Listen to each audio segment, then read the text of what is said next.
dans l'évolution, on a les mêmes oreilles que Cro-Magnon. Les mêmes. Donc vous voyez que ces oreilles, hein, elles ont été faites pour vivre dans un environnement, j'allais dire, entre guillemets, naturel. Voilà.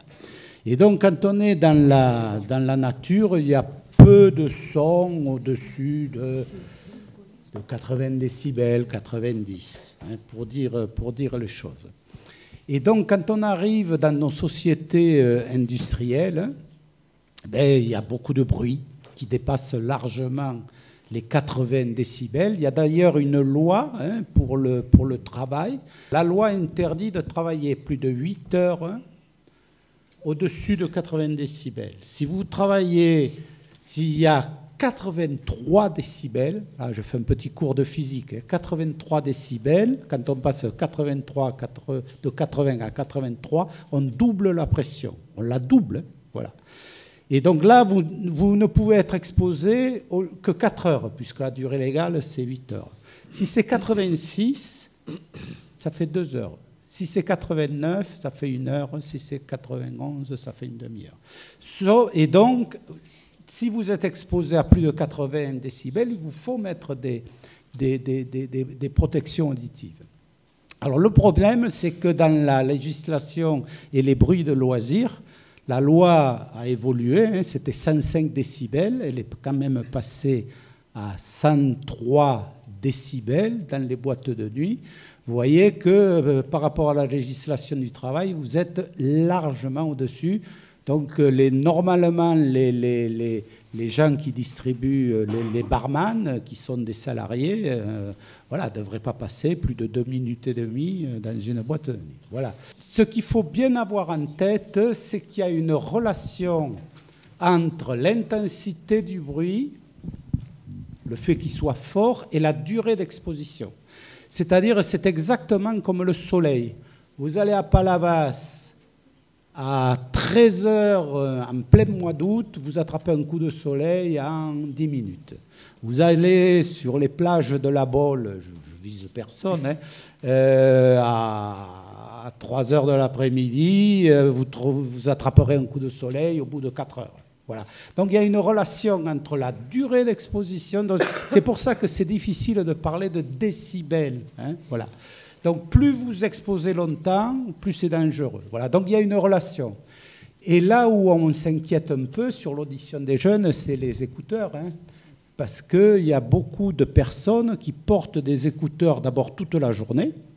Et puis moi j'en connais même qui s'endorment avec des écouteurs. Donc quand vous avez passé 8 heures avec des écouteurs que vous avez réglés à 90 décibels et qu'en plus vous endormez avec, vous voyez, c'est pas très bon. Et si je reprends mon image de coup de soleil, le bruit c'est pareil. Si vous attrapez des coups de soleil à répétition, vous allez avoir une peau qui vieillit prématurément. Hein. Bon, on connaît ça, hein, on voit bien ces peaux flétries, etc., etc. L'oreille, c'est pareil. Si vous la maltraitez, elle vieillit précocement. Et au lieu de perdre l'audition à partir de 60 ans, vous la perdez à partir de 40. Ce qui devient assez, j'allais dire, embêtant, parce que d'abord, vous comprenez plus ce qu'on vous dit. Vous faites répéter, vous avez l'air bête. Vous appréciez plus la musique à sa juste valeur parce que vous l'entendez mal, etc. Voilà. Et puis les appareils auditifs, malheureusement, ne remplacent pas une oreille qui fonctionne bien. Voilà. Donc je ne veux pas être non plus très alarmiste, mais si vous aimez la musique, si vous aimez la conversation, etc., voilà, n'abusez pas des sons trop forts. Et imaginez-vous quand même que la petite cellule ciliée que je vous ai décrite, d'abord, il n'y en a pas beaucoup dans l'oreille, il y en a 15 000, c'est pas beaucoup, hein. Vous avez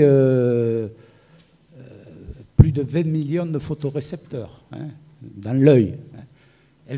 Quand elle est détruite, elle ne repousse pas, elle ne se renouvelle pas. Alors vous voyez, vous naissez avec une petite cellule ciliée qui va vous falloir garder pendant 100 ans. Alors que c'est un organe très fragile, qui vibre, etc., hein, qui est très, très, très sensible à tout ça. L'avantage du casque, c'est comme il couvre, il il empêche les bruits extérieurs. Et donc, quand vous mettez votre musique, vous n'êtes pas obligé de la mettre très fort, puisqu'il n'y a pas de bruit extérieur qui vous gêne à l'extérieur. Le problème des oreillettes, c'est que bon, elles couvrent mal et en général, il faut que vous augmentiez la musique pour quand il y a du bruit à l'extérieur. Quand vous êtes dans le train, le métro, etc., vous augmentez le son. Sauf que maintenant, on a aussi des oreillettes à masquage actif. Je ne sais pas si vous connaissez ça, ou les casques aussi, hein, c'est-à-dire... Vous avez le bruit extérieur. Alors, ce qu'on fait physiquement, on le déphase, on change sa phase, hein, et puis on la réinjecte dans le casque, vous supprimez les bruits extérieurs. Donc, ils sont très actifs, ça fonctionne très bien. Le problème de tout ça, c'est que tout dépend de ce que vous faites. Si vous avez besoin de communiquer avec les autres, quand vous travaillez, si vous ne comprenez pas les ordres, si vous n'entendez pas les alarmes, et puis le côté aussi schizophrénique ou incisole, ce n'est pas bon non plus. Donc tout dépend, j'allais dire, les usages. Voilà. Alors les ultrasons, par définition, comme l'oreille vibre, hein, elle vibre dans une gamme de fréquences entre 20 et 20 000 Hz.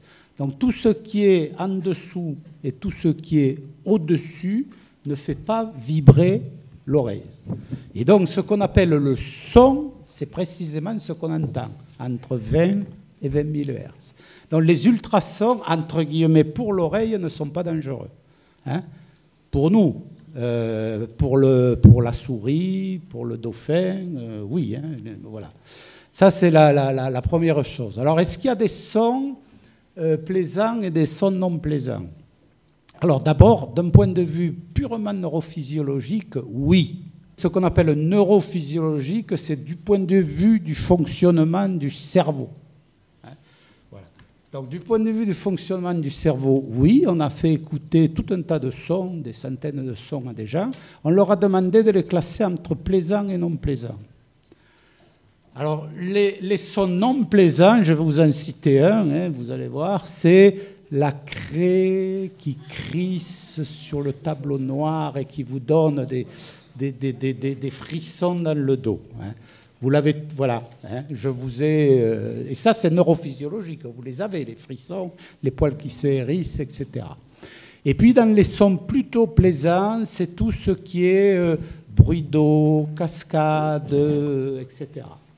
Et puis, on a fait jouer ces sons à des gens dans une machine IRM. Vous savez, c'est une machine où on peut regarder fonctionner le cerveau en direct, et on peut regarder notamment ce qu'on appelle le système limbique, qui est le système des émotions, et on voit très bien que quand on joue la craie qui crisse, l'amygdale, hein, qui est la zone du cerveau qui code pour les émotions, elle s'enflamme, et en plus, elle potentialise le son qui paraît encore plus fort. Voilà. Donc il y a des sons plaisants, d'un point de vue neurophysiologique, et des sons qui ne sont pas plaisants.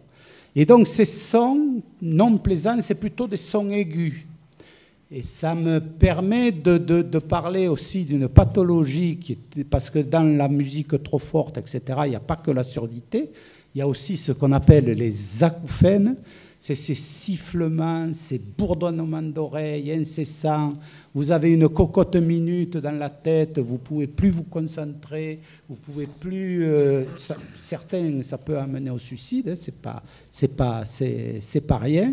Et ce qu'il y a d'intéressant, entre guillemets, c'est que ces acouphènes sont aigus, un peu comme la craie qui crisse sur le tableau. Et donc ça devient insupportable. Hein, voilà. Alors, ça, c'est la première chose, c'est neurophysiologique. Et puis, vous avez... les sons sont, comme on dit, ils sont connotés. Alors, je vais vous prendre un exemple. Si vous habitez à Paris, à côté d'un périphérique, une autoroute, etc., vous n'allez pas supporter ce bruit d'autoroute. Maintenant, si vous prenez vos vacances à l'océan et que vous entendez le ressac de l'océan, etc., et vous habitez en front de mer, mais là, ce son, il ne vous dérange pas. Au contraire, il vous berce, il vous endort. Et pourtant, Si je fais une analyse physique du son, ils ont à peu près les mêmes propriétés spectrales, donc fréquentielles.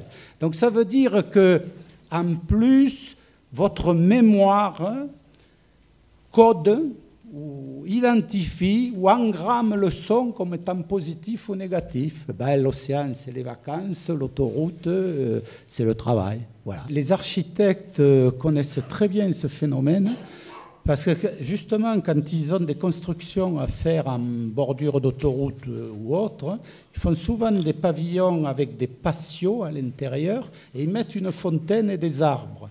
Et donc le bruit des arbres et le bruit de la fontaine qui coule ne couvrent pas le bruit de l'autoroute, mais s'intègrent dans le paysage sonore, hein, et finalement le bruit de l'autoroute est mieux accepté, quoi. On fait pas, voilà, on a l'impression que c'est les arbres et la fontaine qui font du bruit. L'ASMR, c'est un peu, j'allais dire, c'est exactement la même chose. Alors l'ASMR, moi je ne suis pas un spécialiste, ce que j'en sais, c'est ces bruits de... etc. Hein, où on fait craquer des bouteilles. C'est des petits bruits qu'on joue dans les micros, hein, ce que j'en sais, moi. Et il y a des gens qui adorent ça et qui trouvent que que ça détend, que ça fait du bien, etc. Et puis il y en a d'autres, dont moi, qui ne supportent pas.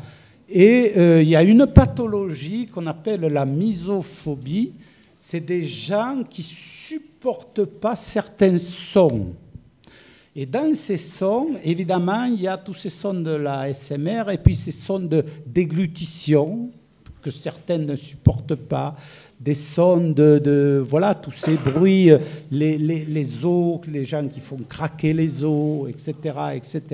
Et ça s'appelle la misophobie. Donc, vous voyez, il y a certains sons qui font du bien à certains et d'autres qui ne font pas de bien, alors que ça peut être les mêmes. Encore une fois, c'est suivant comment ils ont été connotés, engrammés dans la mémoire. Voilà. Hein. Ça fait partie de l'éducation et de la culture aussi. Voilà, c'est un peu comme la nourriture. Si vous voulez être en bonne santé, il faut varier les plats. Et si vous voulez aimer la vie, il faut varier les sons, il faut varier les musiques, il faut varier les contacts avec les gens, il faut varier les plaisirs. Voilà.